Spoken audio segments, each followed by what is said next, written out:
ତୁ ଖାଲି ବରା ଖାଇବୁ ନା କହ? ଖାଲି ବରା ତୋର?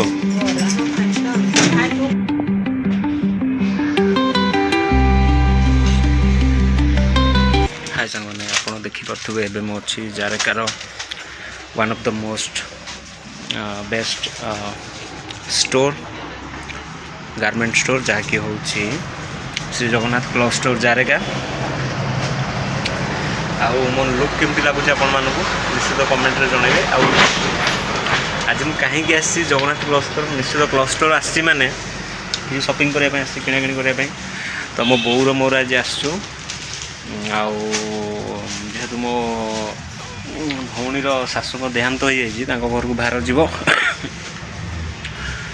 ତ ସେଥିପାଇଁ ବୋଉର ମୋର ଆସିଛୁ।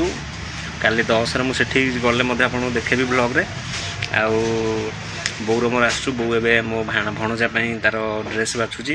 ମୋର ଜ୍ୟାକେଟ୍ ବାଛି ସାରିଲିଣି। ଜ୍ୟାକେଟ୍ଟାକୁ ମୁଁ ପିନ୍ଧିକି ଦେଖିବି ଆପଣଙ୍କୁ କେମିତି ଲାଗୁଛି। ଆଉ ଜ୍ୟାକେଟ୍ ବାଛି ସାରିଲା ପରେ ମୋ ଭେଣେଇ ପାଇଁ ମଧ୍ୟ ଆମେ ବାଛାବାଛି କରିଦେଲୁ ଗୋଟେ ହାଫ୍ ପ୍ୟାଣ୍ଟ ଆଉ ଗୋଟେ ଟି ସାର୍ଟ। ଦେଖିପାରୁଥିବେ ସାଙ୍ଗମାନେ, ଆମେ ସବୁ ମୋ ଭଣଜା ପାଇଁ ଛୋଟ ଛୋଟ ଡ୍ରେସ୍ ବାଛୁଥିଲୁ। ଆପଣମାନେ କମେଣ୍ଟରେ କୁହନ୍ତୁ କେଉଁଟା ଭଲ ଦେଖାଯାଉଛି। ବୋଉ ଏଇଟା ଭଲ ଦେଖାଉନି, ନାଲିଟା? କିନ୍ତୁ ମୋ ବୋଉର ନାଲି ଚଏସ୍ ହେଲାନି, ସେ ତାର ଏଇଟା ବାଛିଛି। ଆରେ ଭାଇ କେତେ କ'ଣ ରେଟ୍ ଆଉଛି? ଇଶା କମ୍ପାନୀର 435 ହେଉଛି ଜଗନ୍ନାଥ କ୍ଲଥ୍ ଷ୍ଟୋର। ଆପଣ ଯିଏ ବି ଜାରେକାରେ କିଣାକିଣି କରିବେ, ଜଗନ୍ନାଥ କ୍ଲଥ୍ ଷ୍ଟୋର ଆସନ୍ତୁ। ଭଲ ବ୍ରାଣ୍ଡର ଜିନିଷପତ୍ର ରହୁଛି, ରେଟ୍ ବି ଭଲ, 10% ଡିସକାଉଣ୍ଟ ମିଳିବ।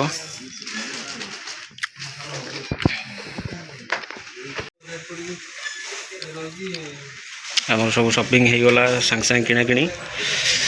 ଆପଣ ଦେଖନ୍ତୁ ସାଙ୍ଗମାନେ, ପୁଅ ପିଲାଙ୍କ ଜିନିଷ ଆମେ ବାଛିନୁ ବୋଲି ଫଟାଫଟ ଅଧଘଣ୍ଟାରେ ସପିଂ ସରିଲା। ଆଜି ଝିଅ ପିଲା ଆଇଥାନ୍ତେ, ସରିଲା। ଆଉ ଗୋଟେ ଶାଢ଼ୀକି ପଳେଇବ ଗୋଟେ ଘଣ୍ଟା, ନୁହଁ ବୋଉ? ହେଇ ଲାଷ୍ଟକୁ ତୋର ଶାଢ଼ୀ ମନେ ପଡ଼ୁଛି।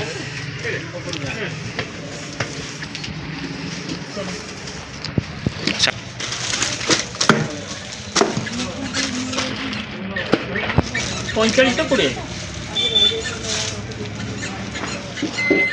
45 ଟଙ୍କା। କେତେ ଶାଢ଼ୀଟା କେତେ ଟଙ୍କା ରେଟ୍ କରିଦେଲି? 680।